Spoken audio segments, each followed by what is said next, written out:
Hello, hello. We are coming to you again for another episode of the In and Out Show.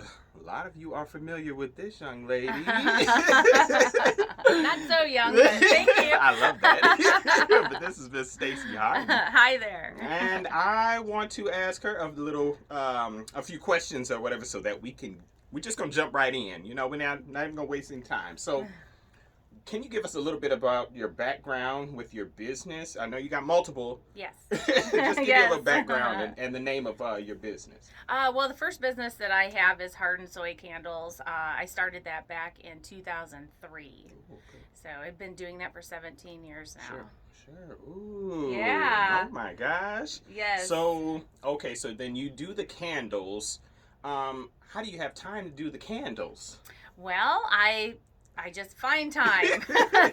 When most people are at home watching TV or just relaxing, I'm making candles. I see. I love that. Yeah, but I watch TV at the same time I make do candles. Both. Yeah, yes, we my do both. husband we put do a both. TV in my work area, and so I watch TV and make candles. I like that. So when did you decide to turn it into a business? Well, actually, right away. Okay. I started making them. I've always loved candles, but I was very disappointed in the poor burn that paraffin candles have. So I heard about soy candles, and I investigated them. A friend of mine and I started making them together. Sure.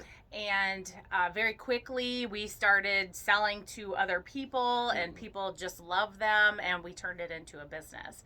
She decided after a couple of years she didn't want to do it anymore, and I just kept going with it. I like that. So, okay, so there is a difference between the candles that you do and the normal candles. Yes, okay. yes. Your traditional candle is made out of paraffin, which is a petroleum-based product. Right. So when you burn those, you get that black soot and those uneven burns, and a lot of time you can't even smell the fragrance. With soy, it's a natural product. It's made off the oil extracted from the soybeans, so it's very natural. When you burn them, you don't get black soot. It burns evenly. You get a much stronger scent throw, cool. And no black soot. Awesome. All right. No black soot. That's like really that. great. I like that. Yes, indeed. So, can you tell us about the book rack and where we are right now? Yes, we are at the book rack right now. We're sitting in the kids' chapter book room, and behind us is our Narnia wardrobe we put in, which is the way into the kids' picture book room. So everything here at Book Rack, we try to take different pieces out of popular storybooks, and we put them around our store. So you'll come in, you'll see a lot of your favorite characters and scenes depicted in our store. So it's a lot of fun. It is, and I just love it. I love it. you. I just love looking at it. Yes. I love just being around books. Yes, anyway. me too. Me too. It's a lot of fun. Oh, yeah. So, what do you prefer more? Do you prefer the crafting more, or do you prefer the store more? I have to be honest, I love both of them equally. I have a passion for both of them, so it's been very difficult to choose, which has also made my life very difficult because now I am working 16 to 18 hours a day, 6-7 days a week, because I'm trying to keep up with the bookstore and keep up with the candle company. Yeah, it's very busy, but I don't want to give up anything. I figure if I'm at home, I mean, what else would I be doing anyway? Watching television or just kind of sitting around. I might as well be making candles and then bring them in and sell them. Exactly. And I feel like that's a lot of what us as crafters do. You know what I mean? We try to find ways to occupy our time and our hands. Exactly. So, and it gives us something to do. Keeps us out of trouble. Yes, and I have severe ADHD. See, okay. I always have. When I was a kid, I was on medication for it, and then as an adult, it's more difficult to get medicine for that. So because they assume that you outgrow it, but you really don't. So what I've learned to do is manage it, and when I make things or I keep myself busy, then it helps my ADHD. It helps me expend that extra energy. There you go. So we've got a lot in common. Yeah. Both of us love books, obviously. Yes. And I make things from books. Yes, with the beautiful book things. Thank you. Beautiful things. And then we both have had a store. Yes. And I feel like having those multiple little pieces are just, added benefits to being in business. Yeah. I feel like it's like you need to be able to be flexible in that kind of thing too, because you don't know where your business is going to take you. Exactly. Yeah. Every day is different, and Yeah. every day there are surprises that you're not expecting. Oh, yeah, for sure. Sometimes bad surprises, but most of the time really Yeah. good surprises. Exactly.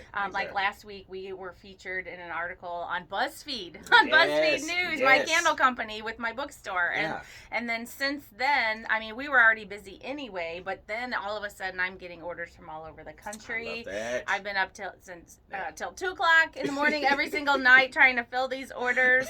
That was a really good surprise. Right. Very big surprise. So I mean, that kind of goes into what I was thinking. I mean, how difficult is it, to do both? I mean, because you're staying up late. Yeah, sometimes I have to tell you, whoever came up with coffee, I love you. Coffee is my best friend there right you now. Go. Any advice or tips to business people or crafters who are thinking about maybe jumping into the world of turning their hobby into a business? Yes. First off, you have to be willing to work a lot. Yeah. It is not easy. I'm on a lot of Facebook groups with people who do crafts or have stores, other bookstores. Right. And I see people complaining a lot, like, I'm not getting any sales. This isn't happening. But then I also see, I can get on their page and see how much they're posting, and they're not posting very much. They're not showing people their work. They're not talking about their product, their store. And so if people don't know who you are and what you're doing, then how are they going to buy from you? Exactly. So you have to be willing to constantly put yourself out there, let people know what you're doing. You have to be willing to change. You have to listen to people to what they want, and you have to give them what they want. It's not about what you like. Oh, yeah. There's fragrances that I make for people that I cannot stand. Right. But if they like them, I'm going to make them for them. Yep. So there's a lot of things that you have to be able to do. And one of the biggest things is to be able to listen, but you also have to be willing to work all the time. Right.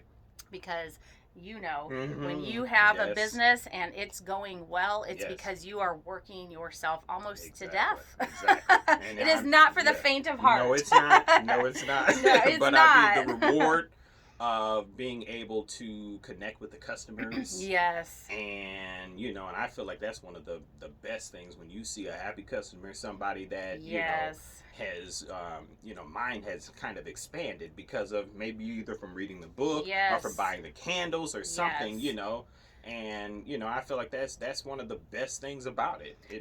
I didn't realize how much of an attention junkie, if you will, that I was until I started having my businesses. And when people would smell my candles and be like, oh my gosh, this smells so good.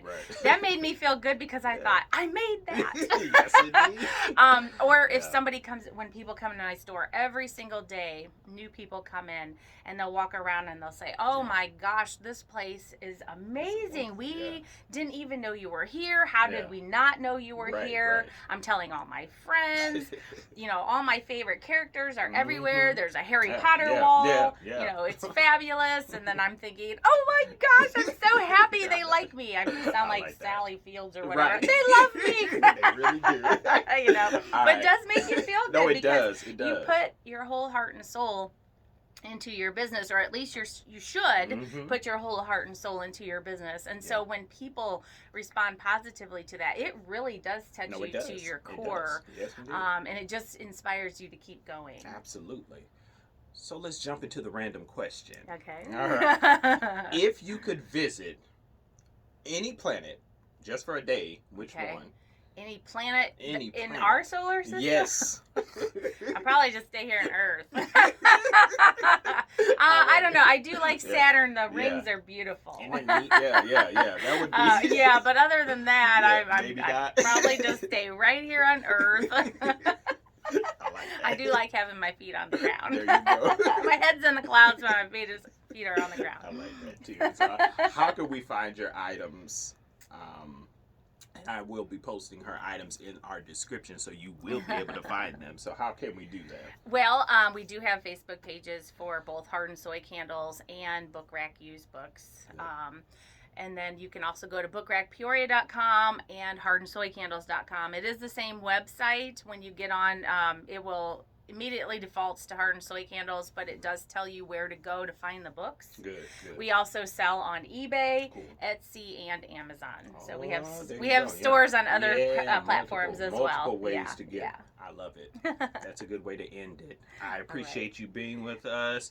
I thank you all for watching. Thank you so much. Yes, indeed. Go ahead and subscribe to the channel. You'll see it right there. And I will be posting her items into the description, so you will be able to go ahead and buy them. We appreciate it. Follow my blog. I just started. And remember one thing. Come to In and Out, where you just might find something you can't live without. Nice.